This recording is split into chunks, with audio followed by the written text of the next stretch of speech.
പ്രശാന്ത്, ബീഹാറിലെ തിരഞ്ഞെടുപ്പ് ഫലം കേരളത്തെ പോലും ഞെട്ടിച്ചു എന്ന് നമ്മൾ സമീപകാല സംഭവങ്ങളിലും വാർത്തകളിലും ഒക്കെ ഒന്ന് മനസ്സിലാക്കി ഒരു കാര്യം. ഒരുപക്ഷെ BJP അവിടെ അധികാരത്തിൽ വരും എന്ന് കരുതപ്പെട്ടിരുന്നെങ്കിലും ഇതുപോലെ ഒരു ഭൂരിപക്ഷം നേടി അധികാരത്തിൽ വരും എന്ന് ആരും കരുതിയിരുന്നില്ല.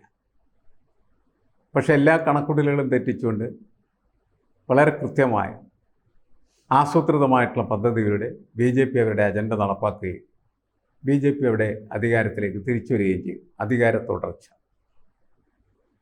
ഈ അധികാര തുടർച്ചയുടെ ഇപ്പോഴത്തെ ഇടർച്ച മുഖ്യമന്ത്രി ആരെയാക്കും എന്നുള്ള കാര്യത്തിലുള്ള തർക്കത്തിൽ ഒതുങ്ങി നിൽക്കുന്നു എന്ന് മാത്രമേ ഉള്ളൂ.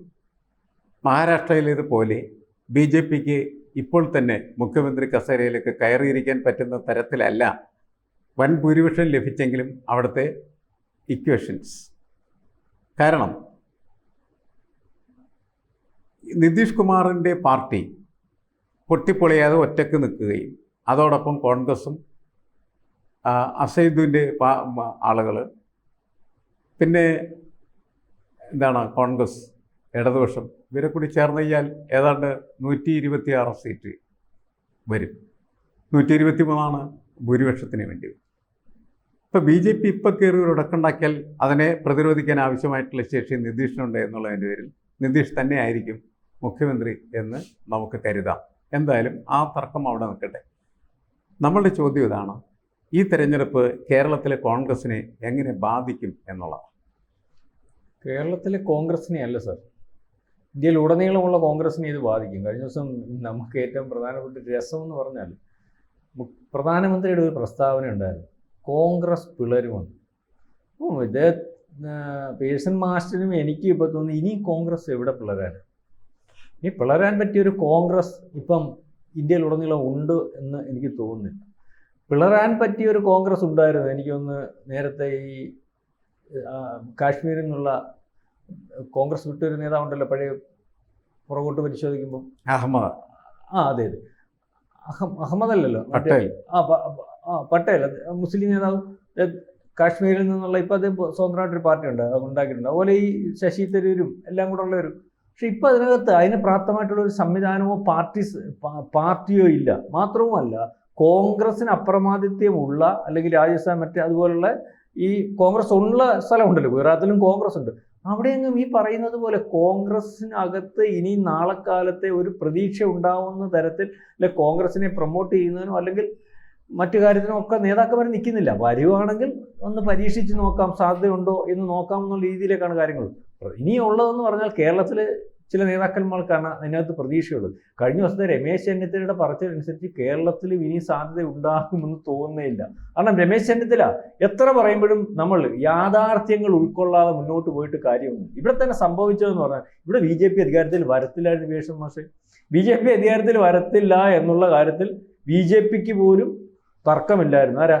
ഈ ബീഹാറിൽ അവരുടെ പാർട്ടിക്കകത്ത് അല്ലെങ്കിൽ അവർ എടുത്ത മുദ്രാവാക്യത്തിനകത്ത് അതിനെ നയിച്ചതിനകത്തുള്ള പോരായ്മകളിൽ നിന്ന് മുദ്രാവാക്യങ്ങൾ ഉണ്ടാക്കിയാണല്ലോ മോദിയും അല്ലെങ്കിൽ ഈ പറയുന്ന NDA സംവിധാനവും അവിടെ വന്നത്. കാരണം ശരി എടുത്ത മുദ്രാവാക്യങ്ങൾ അതിനകത്ത് പലപ്പോഴും എനിക്ക് തേജസ്വി യാദവ് അയാൾ ആ സംവിധാനം അവർക്കുതകുന്ന രീതിയിലേക്ക് കൊണ്ടുവന്നപ്പോൾ ആ സംവിധാനത്തെ എല്ലാം പൊളിക്കുന്ന രീതിയിൽ, അതായത് ഒരു രാഷ്ട്രീയ പാർട്ടിയുടെ നേതാവിന്, ഒരു ദേശീയ നേതാവിന്, കോൺഗ്രസിന്റെ ദേശീയ നേതാവ് അല്ലെങ്കിൽ ഏറ്റവും പ്രധാനപ്പെട്ട അല്ലെങ്കിൽ ഇവരുടെ എല്ലാ നേതാവുമായിട്ടുള്ള അടുത്ത പ്രതിപക്ഷ നേതാവായിട്ടുള്ള രാഹുൽ ഗാന്ധിക്ക് ഇതിന് കഴിയുന്നില്ല.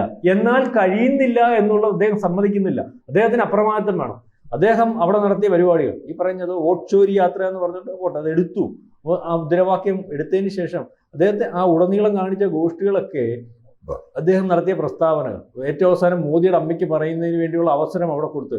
ഇതെല്ലാം ആ ഓട്ട്ചോരി യാത്ര കൊണ്ട് അവിടെ ഉണ്ടാക്കിയെടുത്ത അല്ലെങ്കിൽ അവിടെ ജനങ്ങൾക്കിടയിൽ ഒരു ഇമ്പാക്റ്റ് വന്നില്ലെന്നും പറയാൻ പറ്റത്തില്ല. മാധ്യമങ്ങൾ പറഞ്ഞ പോലെ ഒരു ഇമ്പാക്റ്റ് വന്നു. ഇതിനെല്ലാം അതിൻ്റെ നേരെ തകിടം മറിക്കുന്ന രീതിയിൽ അദ്ദേഹത്തിൻ്റെ പ്രചരണം, അദ്ദേഹത്തിൻ്റെ പക്വതയില്ലായ്മ, പിന്നെ രണ്ടാമത് ഇലക്ഷന് ശേഷം അതിനുശേഷം അത് പൊളിഞ്ഞു, അതിന്റെ സമാപന സമ്മേളനത്തിൽ ആൾക്കാരില്ലാതെ വന്നപ്പോൾ പൊളിഞ്ഞു, പുറകോട്ട് പോയി, വീണ്ടും രണ്ടാമത് ആ രീതിയിലേക്ക് തേജസ്വി യാദവ് കൊണ്ടുവന്നപ്പോൾ അയാൾ വീണ്ടും ഇവിടെ വന്നിട്ട് കാണിച്ച ഗോഷ്ടി മൊത്തം കറക്റ്റ് അല്ല. അദ്ദേഹം കൊണ്ടുവന്ന് ഏറ്റവും അവസാനത്തേക്ക് ബോംബെന്നൊക്കെ പറഞ്ഞുകൊണ്ട് കൊണ്ടുവന്ന് അവിടെ അവതരിപ്പിച്ച ഒരു സാധനം പേഴ്സൺ മാഷ് പരിശോധിക്കുമ്പോൾ രാഷ്ട്രീയക്കാർക്കും അല്ലെങ്കിൽ കുറച്ച് ബോധമുള്ളവരും വിവരമുള്ളവരും പരിശോധിക്കുമ്പോൾ ഇതെല്ലാം ഒരു വ്യാജ സംവിധാനമാണ്, അല്ലെങ്കിൽ ഇത് ആൾക്കാർ വിശ്വസിക്കുന്ന രീതിയല്ല, ഇത് കൃത്യമായിട്ട് രാഷ്ട്രീയ പ്രവർത്തനമായിട്ട് മുന്നോട്ട് പോകുന്നവർക്ക് ഈ പറയുന്നതൊക്കെ ശരിയല്ലെന്നും, അല്ലെങ്കിൽ ഇതിനൊക്കെ ഇപ്പോഴാണോ ഇത് പറയേണ്ടത്, ഇതിന് എത്രയോ അവസരം ഉണ്ടായിരുന്നു ഇലക്ഷന് മുമ്പും ഇലക്ഷന് ശേഷം, ഇപ്പം തൊട്ടടുത്ത ദിവസങ്ങളിലൊക്കെ അവസരം, ഇപ്പം ഒരു വോട്ട് ചോരി പറയുന്നുണ്ടല്ലോ ബീഹാറിൽ, അല്ലെങ്കിൽ ഇന്ന് കെ സി വേണുപോലെ പറയുന്നു ഇത്രയും സ്ട്രൈക്ക് റേറ്റ് എന്തായാലും വരത്തില്ല, ഇന്ദിരാഗാന്ധി വന്നപ്പോൾ പോലും ഇത്രയും സ്ട്രൈക്ക് റേറ്റ് വന്നില്ല, ഇതിനകത്ത് അപാകത ഉണ്ടെങ്കിൽ ചൂണ്ടിക്കാണിക്കേണ്ട സമയമാണല്ലോ ഇപ്പം. ആ സമയം ഈ ഇലക്ഷൻ ഡിക്ലറേഷൻ അല്ലെങ്കിൽ അതിന് സമയം ഇത്ര ദിവസം കൊണ്ട് കോടതിയിലൊക്കെ അപ്പം നമുക്ക് മനസ്സിലാവേണ്ടത് ഇത് കേരളത്തിൽ ബാധിക്കുമെന്നല്ല, കോൺഗ്രസ് എന്ന് പറയുന്ന പ്രസ്ഥാനം, അതായത് ഇവർ എടുക്കുന്ന മുദ്രാവാക്യങ്ങൾ, അതായത് ഏറ്റെടുക്കുന്നതിനകത്ത് വലിയ കുഴപ്പങ്ങളുണ്ടാകും. മനസ്സിലാക്കേണ്ടത് ഏറ്റെടുക്കാൻ പ്രാപ്തമായിട്ടുള്ള ആൾക്കാരില്ല, അഥവാ ഉണ്ടാങ്കിൽ തന്നെ അവർക്ക് അവസരം കൊടുക്കുന്ന ഒരു രീതി കോൺഗ്രസിനില്ല. ഇതിനേക്കാൾ എത്രയും വെച്ചാൽ അവിടെ പറയുന്ന CPM അല്ലെങ്കിൽ CPI-യും CPM-ഉം അല്ലെങ്കിൽ ഇടതുപക്ഷ പ്രസ്ഥാനം കൂടെ ഇപ്പം നോക്കുമ്പോഴും എത്ര സീറ്റ് അവർ മത്സരിച്ചു? 68 സീറ്റ് മത്സരിക്കുന്നവർ 6 സീറ്റും ഏതാണ്ട് 20 സീറ്റ് ഉണ്ടായിരുന്നു സാറേ ഇവിടെ.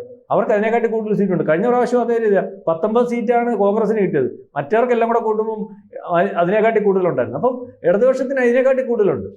നോക്കുമ്പം ഇതിനെക്കാട്ടി പ്രാപ്തമാണ് ഇടതുപക്ഷം. അപ്പം ആ രീതിയിലേക്കുള്ള കാര്യങ്ങളാവുന്നത്. അപ്പം കോൺഗ്രസ് പിളരും എന്ന് പറയുന്ന പ്രധാനമന്ത്രിയുടെ വാചകം കോൺഗ്രസിൻ്റെ ആത്മവിശ്വാസം തകർക്കുക എന്ന് പറയുന്ന ലക്ഷ്യത്തോട് മാത്രം പ്രയോഗിക്കപ്പെട്ട ഒന്നാണ്. അല്ലാതെ കോൺഗ്രസ്സിൽ ഇനി പിളരാൻ ഒന്നുമില്ല എന്ന് നമുക്ക് എല്ലാവർക്കും അറിയാവുന്ന. കാരണം ഒരു സംഘടനയ്ക്കകത്ത് പിളർപ്പിൻ്റെ പോസിബിലിറ്റീസ് വരുന്നത് അതിൽ അധികാര കേന്ദ്രങ്ങളുടെ ഒരു ധ്രുവീകരണം നടക്കുന്ന സമയത്താണ്. അധികാര കേന്ദ്രങ്ങളുടെ ധ്രുവീകരണത്തിനുള്ള സാധ്യത ഇപ്പോൾ കോൺഗ്രസിനകത്തില്ല. കാരണം കോൺഗ്രസ്സിലുള്ള നേതാക്കളെല്ലാം തന്നെ ദുർബലരായിട്ടുള്ള ആളുകളായി മാറിക്കഴിഞ്ഞിരിക്കുകയാണ്. ഒരാൾക്ക് പോലും ഒരു പാൻ ഇന്ത്യൻ കൾച്ചറില്ല, അല്ലെങ്കിൽ പാൻ ഇന്ത്യൻ ഇമേജ് ഇല്ല എന്നുള്ളത് വളരെ പ്രധാനപ്പെട്ട കാര്യം. രാഹുൽ ഗാന്ധി മാത്രമാണ് യഥാർത്ഥത്തിൽ ഒരു പാൻ ഇന്ത്യൻ ക്യാരക്ടറോടുകൂടി പ്രവർത്തിച്ചുകൊണ്ടിരിക്കുന്നത്. അതുകൊണ്ട് തന്നെ അദ്ദേഹത്തിന് ആ നേതാവ് എന്ന പരിവേഷം നിലനിർത്തി എടുക്കാനായിട്ട് കഴിയുന്നത്. അതിന് പിന്നാലെയുള്ള ഇപ്പോൾ നമുക്ക് കേരളത്തിലുള്ള നേതാക്കളിൽ നമുക്കറിയാം കെ സി വേണുഗോപാൽ അവിടെ കോൺഗ്രസിൻ്റെ അടുക്കളയിൽ താമസിക്കുന്നു എന്നുള്ളതിൻ്റെ പേരിൽ അദ്ദേഹത്തിനും ഇതേപോലെ തന്നെ ഒരു പാൻ ഇന്ത്യൻ പരിവേഷമൊക്കെ ഉണ്ട്. പക്ഷേ വിഷയങ്ങളുണ്ടാകുന്ന സമയത്ത് വേണുഗോപാൽ എവിടെയാണ്? ബീഹാറിലെ തെരഞ്ഞെടുപ്പുമായി ബന്ധപ്പെട്ട കാര്യത്തിൽ അവിടെ തർക്കങ്ങളുണ്ടായ സമയത്ത് വിമാനത്താവളത്തിൽ വന്ന് ഇറങ്ങിയ കോൺഗ്രസ് നേതാക്കളെ അണികൾ ഓടിച്ചിട്ടടിച്ച സമയത്ത് അവിടെ കോൺഗ്രസ് 2 കോടി രൂപയ്ക്കൊരു സീറ്റ് വെക്കുന്നു എന്ന് പറയുന്ന ആരോപണം ഉണ്ടായ സമയത്ത് അതിൽ ഇടപെടാനായിട്ട് ആളുണ്ടായിരുന്നില്ല എന്നുള്ളതാണ്. പിന്നീടാണ് അത് മൂർച്ഛിച്ച സമയത്താണ് ഇടപെടാൻ ഇവർ ചെല്ലുകയും ആ ഇടപെടലൊന്നും ഫലപ്രദമായി തീർന്നില്ല. ഇലക്ഷനിൽ അവർ പരസ്പരം മത്സരിക്കുന്ന സൗഹൃദ മത്സരം എന്ന ബോർഡ് വെക്കുന്ന ഒരു സാഹചര്യമുണ്ടായി. ആളുകൾക്ക് ഇവരെക്കാൾ ബുദ്ധിയുള്ളതിൻ്റെ പേരിൽ കാര്യങ്ങൾ തിരിച്ചറിയുകയും ഇവരെ തോൽപ്പിക്കുകയും ചെയ്തു എന്നുള്ളത് പ്രധാനപ്പെട്ട കാര്യമാണ്. രാഹുൽ ഗാന്ധി ഉയർത്തിയ മുദ്രാവാക്യം എന്ന് പറയുന്നത് ജനാധിപത്യ പ്ലാറ്റ്ഫോമിൽ പ്രധാനപ്പെട്ടതാണ്. ജനാധിപത്യ പ്ലാറ്റ്ഫോമിൽ പ്രധാനപ്പെട്ടതാണ് എന്ന് പറയാൻ കാര്യം, ഒരു തെരഞ്ഞെടുപ്പ് നടക്കുന്ന സമയത്ത് തെരഞ്ഞെടുപ്പ് സത്യസന്ധമായിരിക്കണം, കൃത്രിമം ഒരിക്കലും നടക്കാൻ പാടില്ലാത്തതായിരിക്കണം എന്നുള്ളതാണ്. എന്നാൽ ഒരുപാട് മേഖലകളിൽ കൃത്രിമത്തിൻ്റെ സാധ്യതകൾ അദ്ദേഹം ചൂണ്ടിക്കാണിച്ചു. പല തെളിവുകളും അദ്ദേഹം മുന്നോട്ട് വെച്ചു. പക്ഷേ അതൊന്നും ഇലക്ഷൻ കമ്മീഷൻ പരിഗണിക്കാൻ തയ്യാറായില്ല. എന്നുവെച്ചാൽ ഇലക്ഷൻ കമ്മീഷൻ കേന്ദ്ര സർക്കാരിനൊപ്പം നിൽക്കുന്ന കാഴ്ചയാണ് നമ്മൾ കണ്ടത്. അത് നമ്മളുടെ തിരഞ്ഞെടുപ്പുകളെ സുതാര്യമാക്കുന്ന ഒരു പ്രക്രിയയല്ല. ഈ ഒരു വിഷയമാണ് യഥാർത്ഥത്തിൽ രാഹുൽ ഗാന്ധി അവതരിപ്പിച്ചത്. അതിന് വേണ്ടത്ര ശ്രദ്ധ ഉണ്ടാക്കിയെടുക്കുന്നതിൽ അനുയായികൾ പരാജയപ്പെട്ടു എന്ന് പറഞ്ഞാൽ കോൺഗ്രസ് പാർട്ടി തന്നെ പരാജയപ്പെട്ടു എന്നുള്ളതാണ്. അവിടുത്തെ സാധാരണക്കാരായിട്ടുള്ള മനുഷ്യരുടെ പ്രശ്നങ്ങൾ ഏറ്റെടുക്കുന്ന കാര്യത്തിലും അവർ പറ്റുന്ന രീതിയിലേക്ക് ഉയർന്നു വന്നില്ല എന്നുള്ളത് ശരിയാണ്. തേജസ്വി യാദവ് മാത്രമാണ് ബീഹാറിലെ ആളുകളുടെ പ്രാദേശിക പ്രശ്നങ്ങൾ പറയാനായിട്ട് ശ്രമിച്ചുകൊണ്ടിരുന്നത്. അതിന് പകരം അദ്ദേഹം മുന്നോട്ട് വെച്ച വാഗ്ദാനങ്ങൾ എന്ന് പറയുന്നത് പാലിക്കപ്പെടും എന്ന് പ്രതീക്ഷിക്കപ്പെടാൻ പറ്റാത്ത തരത്തിലാണ്. ഓരോ കുടുംബത്തിലും ഒരു സർക്കാർ ജോലി എന്ന് പറയുന്നത് അസാധ്യമാണ്, ഒരിക്കൽ പോലും നടക്കാത്ത ഒരു സ്വപ്നമാണ് എന്ന് ബീഹാറുകൾക്കറിയാം. അതുകൊണ്ട് ആ വാഗ്ദാനത്തെ അവർ സ്വീകരിച്ചില്ല എന്നുള്ളതാണ്. അതിന് പകരം NDA ചെയ്തത് എന്താണെന്ന് വെച്ച് കഴിഞ്ഞിട്ടുണ്ടെങ്കിൽ 1.5 കോടി വനിതകളുടെ അക്കൗണ്ടിലേക്ക് 10,000 രൂപ ഇട്ട് തരും എന്നല്ല പറഞ്ഞ്, ഇട്ടുകൊടുത്തു എന്ന് വെച്ചാൽ ഇലക്ഷന് മുമ്പ് തന്നെ പണം എത്തിച്ചു. ആ പണം തീർച്ചയായിട്ടും ഈ തെരഞ്ഞെടുപ്പിനെ നല്ല രീതിയിൽ സ്വാധീനിച്ചിട്ടുണ്ട്. ഇതൊക്കെ ചെയ്യാൻ പാടുണ്ടോ എന്നുള്ള ചോദ്യങ്ങൾ വേണമെങ്കിൽ വരാം. കാരണം എന്താണ്, വോട്ട് എന്ന് പറയുന്നത് ഒരു തരത്തിലുള്ള പ്രഷറിന് വിധേയമായിട്ട് നിർവഹിക്കപ്പെടേണ്ടതല്ല. ഒരു തരത്തിലുള്ള സ്വാധീനം അതിനുണ്ടാകാനായിട്ട് പാടില്ല. പണം കൊടുത്ത് വോട്ട് വാങ്ങാൻ പാടില്ല എന്നുള്ളതാണ്. പക്ഷെ പണം കൊടുത്താണ് ഇപ്പോൾ വോട്ട് വാങ്ങുന്നത്. അതിന് കൊടുത്തുന്ന മനോഹരമായ പേരാണ് ഫ്രീ ബീസ് എന്ന് പറയും. ഇത് ആപ്പ് എന്ന് പറയുന്നതായിട്ടുള്ള പാർട്ടിയാണ് ആദ്യമായിട്ട് എന്ത് ചെയ്യുന്നത്, പരീക്ഷിക്കുന്നത്. പിന്നീട് BJP ഇപ്പോൾ അത് സ്വന്തമാക്കി കഴിഞ്ഞിരിക്കുകയാണ് ചെയ്യുന്നത്. ഇങ്ങനെ ഇന്ത്യയിൽ വിവിധ സംസ്ഥാനങ്ങളിൽ ഭരിക്കുന്ന ഓരോ സംസ്ഥാന സർക്കാരും ഇത് ഏറ്റെടുത്തു കഴിഞ്ഞാൽ സംഭവിക്കുന്ന ഒരു മാറ്റം എന്താണെന്ന് അറിയാൻ പാടില്ലേ. എല്ലാ തെരഞ്ഞെടുപ്പുകളെയും പണം കൊണ്ട് അട്ടിമറിക്കാം എന്ന് പറയുന്ന പാഠമാണ് അത് നൽകുന്നത്. അതുമാത്രമല്ല, സർക്കാരിൻ്റെ പണമാണ്. സർക്കാരിൻ്റെ പണം ക്ഷേമ പദ്ധതി എന്ന നിലയ്ക്ക് ഓരോ ആളുകളുടെ കൈകളിലേക്ക് എത്തിച്ചു കഴിഞ്ഞാൽ ആർക്കും പ്രത്യേകിച്ച് നഷ്ടമൊന്നും സംഭവിക്കുന്നില്ല. സർക്കാരിൻ്റെ പണമല്ലേ, അത് പോകട്ടെ എന്നാണ് വിചാരിക്കുന്നത്. സാധാരണക്കാരുടെ കൈകളിലേക്ക് അത് എത്തിച്ചേരുന്നു.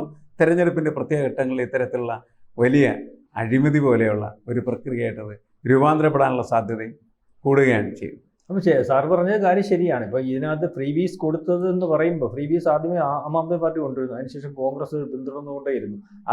ആ സമയത്ത് ഈ BJP എന്ന് പറയുന്ന ഫ്രീ ബീസിനെ പ്രൊമോട്ട് ചെയ്യാതെ വികസന രാഷ്ട്രീയത്തിൽ പോകുന്ന ഒരു ഘട്ടം ഉണ്ടായിരുന്നു. പക്ഷേ അത് പിടിച്ചിരിക്കാൻ പറ്റിയില്ല BJP ഇവരുടെ മുമ്പിൽ. അപ്പം BJP ഫ്രീ ബീസ് കൊടുക്കാൻ തുടങ്ങി. BJP ഫ്രീ ബീസ് കൊടുക്കാൻ തുടങ്ങി എന്ന് പറഞ്ഞാൽ കഴിഞ്ഞ 2024 ലോക്സഭ തെരഞ്ഞെടുപ്പിൽ ഇപ്പോൾ സാർ ഒരു കാര്യം പറഞ്ഞല്ലോ, ഇവർ കൊടുത്ത വാഗ്ദാനങ്ങൾ പാലിക്കപ്പെടുമോ, ഇതിനകത്ത് വ്യാജമാണോ, അതിനവർക്ക് സാധ്യമാകുമോ? കഴിഞ്ഞ 2024 ഈ രാഹുൽ ഗാന്ധി ചെയ്ത പരിപാടി എന്ത്, 1 ലക്ഷം രൂപ എല്ലാ സ്ത്രീകൾക്കും തന്നെ വ്യാജ വാഗ്ദാനങ്ങൾ, അതുപോലെ ഇവിടുത്തെ സംവരണം ഇല്ലാതാക്കും, മുസ്ലിങ്ങളെ ഇതൊക്കെ ഭരണഘടന ഇല്ലാതാക്കി, ഇതൊക്കെ ചുമ്മാതാണെന്ന് അവർക്ക് മനസ്സിലായി. അപ്പോൾ ഇവരുടെ വാഗ്ദാനങ്ങൾ, ഇവരുടെ പൊള്ളത്തരങ്ങൾ, അതുപോലെ തന്നെ ഇപ്പം സാർ പറഞ്ഞതിനകത്ത് എനിക്ക് എൻ്റെ ഒരു മനസ്സിലാക്കുന്നതിനകത്തൊരു അഭിപ്രായ വ്യത്യാസമുണ്ട്. ഈ പറയുന്നത് പോലെ SIR നടപ്പാക്കിയത് കൊണ്ട് ശരിയായ ജനാധിപത്യമാണോ, അല്ലെങ്കിൽ ഈ പറയുന്ന അതിനകത്ത് ജനാധിപത്യ സംവിധാനത്തിൽ ഇടപെടാൻ പറ്റാത്ത ഒരു അവസ്ഥ ഉണ്ടാക്കിയോ?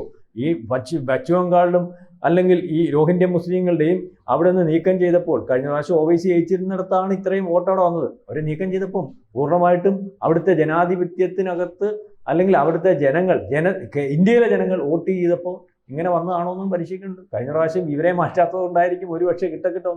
അതായത് SIR നടപ്പാക്കുമ്പോൾ ഇന്ത്യയിൽ ജനാധിപത്യ സംവിധാനം ഇന്ത്യക്കാർക്ക് മാത്രമായിട്ട് വിനിയോഗിക്കാൻ ഒരു അവസരം കിട്ടുമ്പോൾ വ്യാജ ജനാധിപത്യത്തെ മാറ്റി നിർത്തുമ്പോൾ ഇവിടെ ഈ പറയുന്ന രാഹുൽ ഗാന്ധിയുടെ പാർട്ടിയും ഇപ്പം നിൽക്കുന്ന പ്രതിപക്ഷ പാർട്ടിയും ഇന്ത്യയിൽ ഉണ്ടാകുമോ എന്നുള്ളതാണ് ഇപ്പോൾ വരുന്നൊരു പ്രശ്നം. അതായിരിക്കും ഒരുപക്ഷെ രമേശ് ചെന്നിത്തല പറഞ്ഞ, KC വേണുഗോപാൽ പറഞ്ഞത്, ഇനി ഒരിക്കലും ഞങ്ങൾക്ക് തിരിച്ചു വരാൻ പറ്റത്തില്ല. കാരണം കോൺഗ്രസിന് തിരിച്ചു വരാൻ പറ്റത്തില്ല. മോദിയുടെ അമിത്ഷായുടെ ഈ അട്ടിമറി, അതായത് അട്ടിമറി എന്ന് പറയുമ്പോൾ നമ്മളിപ്പം ഞാൻ ചോദിച്ചോട്ടെ, എങ്ങനെ അതിനകത്ത് നമുക്ക് 2014 ഇവരുടെ കയ്യിലിരുന്നപ്പോഴല്ലേ മോദി വന്നത്? അതിനുശേഷം ഇതിന് ഇടനിലവില്ലാതെ ഇവർ പറയുന്നുണ്ടല്ലോ, മിഷ്യൻ്റെ കാര്യം, ഇപ്പോൾ ആ സംവിധാനത്തിൻ്റെ കാര്യം.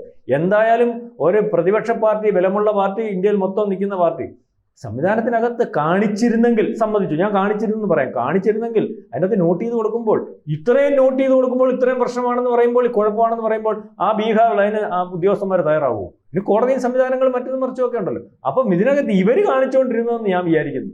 ആ കാണിച്ചുകൊണ്ടിരുന്നത് ഇപ്പം ആൾക്കാരെ തെറ്റിദ്ധരിപ്പിക്കുന്നതിനും അവരെ ഈ 2024 ഈ അവരെ പറ്റിച്ചതുപോലെ പറ്റിക്കുന്നതിന് വേണ്ടിയുള്ള ശ്രമം നടന്നു. മാത്രവുമല്ല, അവർക്ക് ഈ പറയുന്ന ആൾക്കാർ മാത്രം ഉണ്ടാകുന്ന ഒരു അവസ്ഥ പാർട്ടിക്കകത്തുണ്ടാകും. താഴെ തട്ടിലേക്ക് ഒന്നുമില്ല, വർക്ക് ചെയ്യാൻ ആളില്ല, അതേ രീതിയിലേക്കുള്ള കാര്യങ്ങൾ വരുന്നു. അതുകൊണ്ടായിരിക്കും പരാജയം.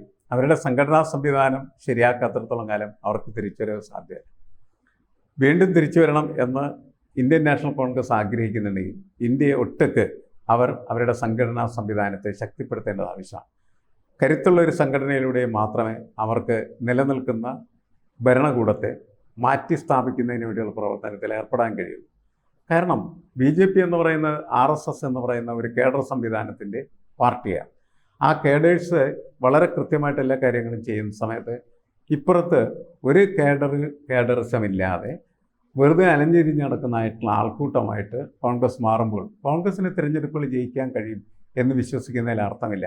അപ്പോൾ ഗ്രാസ് റൂട്ട് ലെവലിൽ വലിയ മാറ്റങ്ങൾ വരുത്തി കോൺഗ്രസ് പാർട്ടി ഒരു പാർട്ടി സംവിധാനമായിട്ട് മാറി അതിൻ്റെ ഒരു പ്രത്യേകമായിട്ടുള്ള രാഷ്ട്രീയ കാഴ്ചപ്പാടും പരിപാടികളുമൊക്കെ മുന്നോട്ട് വെച്ച് അതിൻ്റെ അടിസ്ഥാനത്തിൽ പ്രവർത്തിക്കാൻ തുടങ്ങിക്കഴിഞ്ഞാൽ മാത്രമേ ഇതിന് മാറ്റം ഉണ്ടാക്കാൻ കഴിയുള്ളൂ. അതല്ലെങ്കിൽ അതിന് മാറ്റം ഉണ്ടാക്കാനായിട്ട് കഴിയില്ല എന്ന് തന്നെയാണ് നമ്മൾ കരുതേണ്ടത്.